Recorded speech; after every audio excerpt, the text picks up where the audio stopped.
Chapter: The Moral Case for Private Action. As discussed in earlier chapters, net zero CO2 simply cannot stabilize the global temperature in a timely manner before serious tipping points are reached. We do have an option: solar radiation management, also known as solar geoengineering. This has been identified as a credible option decades ago.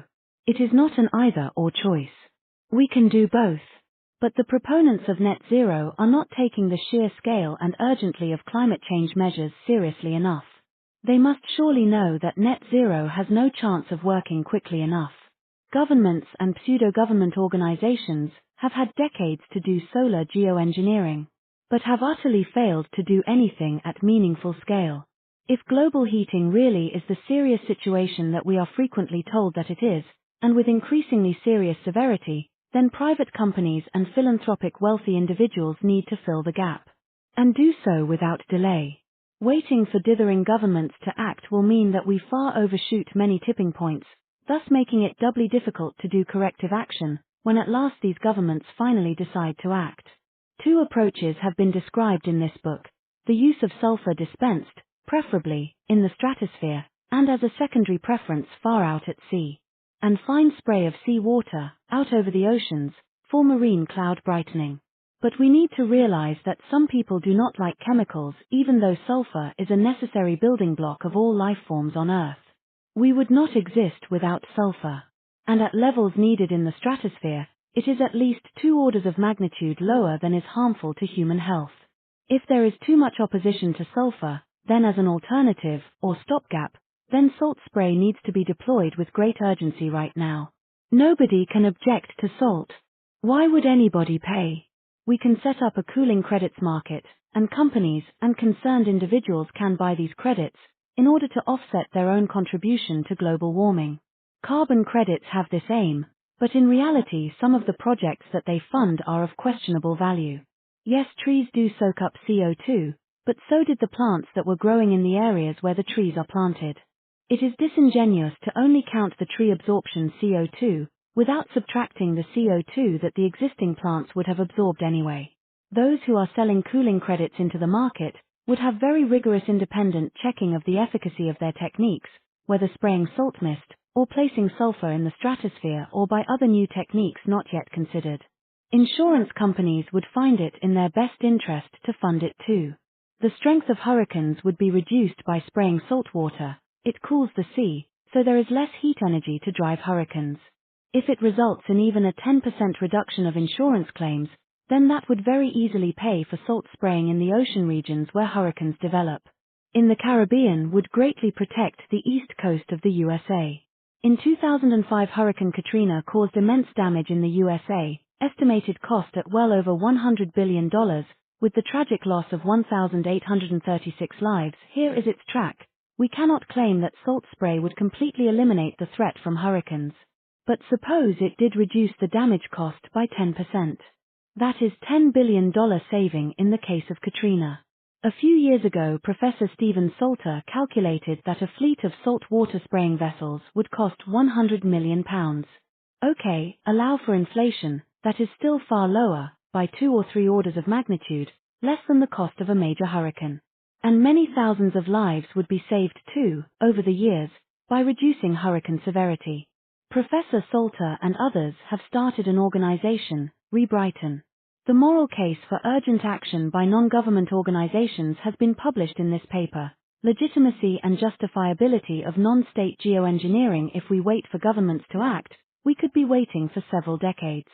We cannot afford such ongoing delays. Chapter: The Mandatory Nature of Moral Action. In 1972, Peter Singer published a paper, Famine, Affluence, and Morality. He argued that those who are affluent have the moral obligation to help those who are in desperate need. One of the core arguments of this essay is that, if one can use one's wealth to reduce suffering, for example, by aiding famine relief efforts, without any significant reduction in the well-being of oneself or others, it is immoral not to do so. Singer introduces the drowning child argument or drowning child analogy. According to Singer, inaction is clearly immoral if a child is drowning in a shallow pond and someone can save it but chooses not to. Nor does placing greater geographical distance between the person in need and the potential helper reduce the latter's moral obligations, Here is the thrust of Singer's argument. 1. Suffering and death from lack of food, shelter, and medical care are bad. 2. If it is in our power to prevent something bad from happening, without thereby sacrificing anything of comparable moral importance, then we ought, morally, to do it. 3. It makes no moral difference whether the person I can help is a neighbor's child 10 yards from me or a Bengali whose name I shall never know, 10,000 miles away. 4. The principle makes no distinction between cases in which I am the only person who could possibly do anything and cases in which I am just one among millions in the same position. Today, we can apply these moral principles to stabilizing global temperature. 1. An uncontrolled rising temperature is bad. 2. It is indeed within our power to stabilize temperature, using known techniques that do work, marine cloud brightening, and aerosols in the stratosphere. 3. We would do this for the whole of humanity. 4. We each are obliged to do this, whether in a group or individually. Chapter. What can concerned enthusiasts do? If you have a small budget, can you do anything to help with solar geoengineering? Yes indeed, and the Make Sunsets organization is doing something. Small, and maybe symbolic on their scale, but if thousands of enthusiasts around the world were to do the same, it could add up to something significant. They are just 2 people, launching balloons into the stratosphere, containing sulfur dioxide and helium. I have written to them, suggesting instead the use of hydrogen sulfide and hydrogen in the balloon to improve efficiency, and a very small i.e. very lightweight, a few grams, electronic controller, containing a barometric altimeter sensor, and a microcontroller, and a commonly available igniter for model rockets, to ignite the hydrogen and hydrogen sulfide mixture at a predetermined altitude, say 55,000 feet. The controller would be expendable, descending on a small parachute to avoid any possibility of injuring anyone. There are grandfather rights that permit weather balloons to be launched, but of course notifying the aviation authorities, FAA, CAA etc., so that launches can be notified to airmen, NOTAMs. GPS and telemetry can be added, but commonly available GPS is deliberately restricted not to work above 59,000 feet. There are numerous amateur groups launching balloons, NC Near Space Research, AMSAT UK High Altitude Society, and many others. At a step up from this, a model glider can be used, attached to a balloon. The advantage is that it could be fitted with an ADS-B transponder, so that air traffic controllers, and all aircraft in the area would see instantly where it is, and be able to avoid it.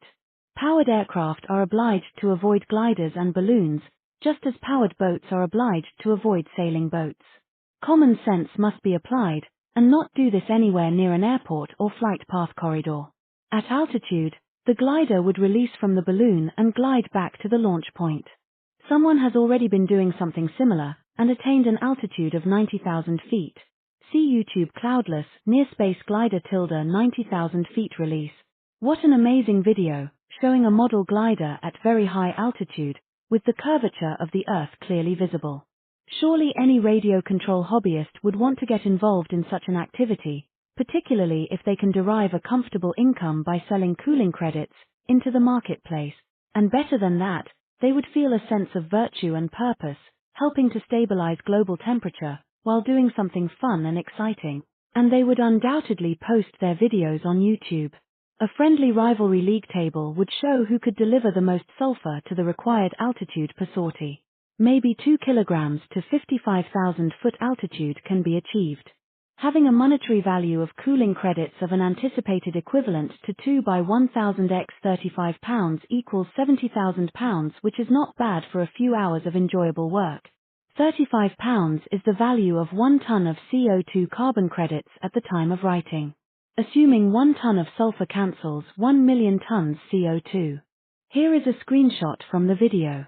The altitude is 25,106 m, 82,368 feet. Others are doing glider drops too. On YouTube, drone drop at 105,000 feet. And space glider FPV to space and back.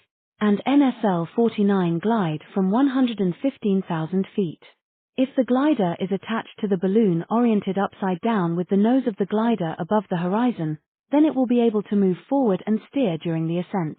Hence it can stay fairly close to the launch location, vertically above it during the ascent, and hence have a much better chance of returning directly there during the descent. The ADS-B transponder is fairly expensive and it is preferable to recover it, together with high-quality video of the flight. It may be that gliders and balloon and sulfurous gases are not what you feel comfortable with. Instead, you can make drone boats that go out to sea and spray a fine mist of salt water into the air for marine cloud brightening. Professor Stephen Salter designed a small ship to do this. With Flettner rotors for propulsion by the wind and moving hydrofoils. He calculated that just 400 of his ships would provide sufficient cooling to cancel out the warming of the whole planet. But imagine 4,000 drone boats, each 1/10 of the size of the Salter boat. Very achievable, and at relatively low initial cost. A hobbyist is not restricted to that particular design. They may, for example, make a solar-powered boat on a much smaller scale, a few meters length, using a canoe, rowing boat, or surfboard as the basis for it. Solar panels can be lightweight and flexible. There are advantages to a monohull with a weighted keel. If it capsizes, it can quickly right itself. Battery and motors can be in the keel. Telemetry could be via long-range radio link, LoRa etc., or via satellite. It would be good if larger vessels can see these small drones, and so they should be fitted with a radar reflector, and with an AIS, anti-collision information system, transponder. These transponders automatically communicate with transponders within a few miles, and hence allow vessels to maneuver in ample time to avoid collisions. Here is an example of solar-powered drone boat, to show what is possible. Hobbyists can really deploy balloons and drone boats at scale, and at relatively low cost. Many have 3D printers, democratizing manufacturing, sharing the design files. There are millions of radio control hobbyists around the world. No waiting endlessly for governments to do something effective to cool the planet, we can just get on and do it straight away. For the good of the planet's ecosystem, and for the good of humanity. It would feel good, and is right and moral to do so. And earning a good, well-deserved income.